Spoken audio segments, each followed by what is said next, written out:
अस्सलामुअलैकुम। आज हम बना रहे हैं बहुत जूसी और क्रिस्पी सा बर्गर, जो कि मेरी बहुत पुरानी रेसिपी है। 2009 से मैं बना रही हूँ और आप एक दफ़ा बनाएंगे तो बार बार बनाएंगे, बहुत थोड़े से इंग्रेडिएंट्स के साथ। तो चलें ट्राई करते हैं। 4 चिकन के सीने लिए थे मैंने, उसको बर्गर के साइज़ से कट करके, और जो साइडों में बचा था वो 200 to 250 ग्राम चिकन बच गया था। नमक 1 टीस्पून है और हाफ़ टी स्पून मैं एक साइड पे डालूँगी, फिर पलट के बाकी का हाफ़ टी स्पून डालूँगी, ठीक है। उसके बाद ब्लैक पेपर है, जो आप 1.5 टीस्पून से लेकर 2 टीस्पून तक कर सकते हैं अपनी टेस्ट के हिसाब से। मैंने 1.5 टीस्पून डाला है और टोटल क्वांटिटी का हाफ़ वन साइड पे, हाफ़ दूसरी साइड पे डालना है।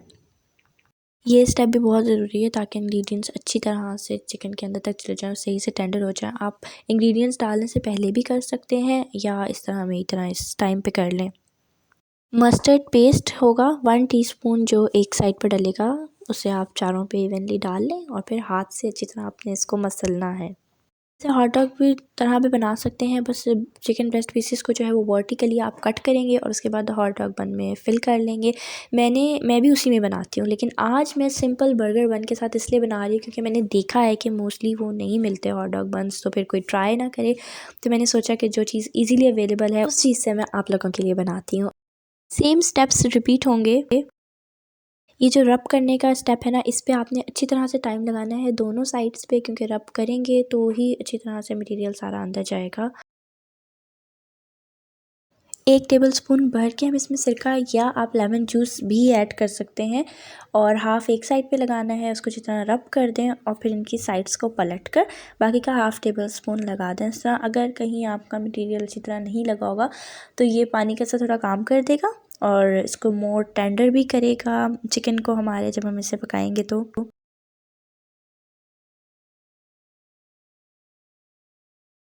मैं इसको कुकिंग शीट से कवर कर रही हूँ। अगर आपके पास नहीं है या आप नहीं करना चाहते तो किसी भी एयर टाइट बर्तन में आप चिकन को मैरिनेट कीजिएगा और इसे रेफ्रिजरेट करेंगे हम फॉर 15 to 20 मिनट्स या 30 मिनट्स भी आप कर सकते हैं अगर टाइम है तो।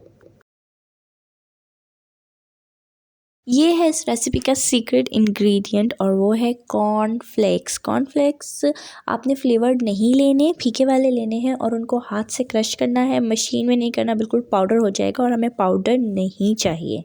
ये मुझे थोड़े वीडियो के लिए छचके चाहिए थे तो मैंने बैग ले लिया है, वरना आप ज़िपलॉक बैग की बिल्कुल ज़रूरत नहीं है, घर में किसी भी तरह से इनको क्रश कर सकते। ये आप नोटिस कर लें, इस तरह के होने चाहिए, ठीक है। एक अंडा हम ले लेते हैं और उसमें 2 टेबलस्पून दूध डालेंगे। मिक्सचर का कलर जो है वो वाइट हो जाना चाहिए और इसको बीट कर 2 मिनट तक बीट करिएगा। ये अब हमारी कोटिंग्स हैं, कॉर्नफ्लेक्स, अंडा दूध का mixture and bread crumbs. Bread crumbs तो ऑब्वियसली हमें चाहिए ही हैं। ये ज़रा तवज्जो तलब स्टेप है, इसको हमने गौर से देखना है। सबसे पहले हमने चिकन पीस को अंडे में डिप करना है, ठीक है। उसके बाद आप ब्रेड क्रम्स में डिप करेंगे। हम इसे उसी बाउल में या बर्तन में वापस रख देंगे जहाँ से हमने इसको उठाया था। सेम स्टेप रिपीट होगा चारों पीसेस के साथ। अंडा, ब्रेड क्रम्स और वापस बाउल में। और अब जो हमने सबसे पहले कोटिंग करी थी ना जिस पीस पर, उसको उठा के हम अंडे एंड मिल्क के मिक्सचर में डालेंगे और फिर कॉर्नफ्लेक्स में डालेंगे और इसको दबा दबा के आपने करना है ताकि अच्छी तरह से ये लग जाए। ना लगे तो उठा के ऊपर डालें, फिर दबाएं और ये हमारी कोटिंग हो गई है डन। ये मैंने टोटल 1.5 कप कॉर्नफ्लेक्स लिए थे जिनका चूरा किया था, तो मैं थोड़े से और डाल रही हूँ, उसी में से ही मैंने बचा लिए थे। ये पीस है मेरा लास्ट। इसमें अगर मुझे कहीं से पीस खाली नज़र आया ना तो मैंने उठा उठा के उसके ऊपर कॉर्नफ्लेक्स रख के और फिर दबा दिए ताकि वो स्टिक हो जाए अच्छे से।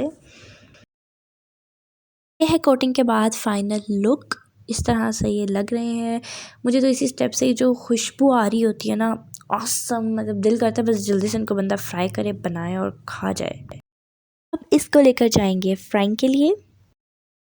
ये स्टेप बहुत गौर से देखना और सुनना है। लो फ्लेम पे मैंने ऑयल रखा है और इस तरह से मैं चेक कर रही हूँ कि हल्की सी हीट अगर ऑयल के ऊपर फील होती है तो इट मीन्स ये गर्म हो गया है, इसमें हम चिकन के पीसेस डाल सकते हैं। 2 से 3 मिनट बाद इस तरह से बबल्स जो हैं वो स्टार्ट होंगे। ये लो फ्लेम ही है, इवन कि मीडियम टू लो भी नहीं है, इसको मैंने लो फ्लेम पे रखा हुआ है। इसको फ्राई करते हुए 3 पॉइंट्स हैं जो आपने जहन में रखने हैं कि जब तेल गरम करना है तो लो फ्लेम पे रखना है।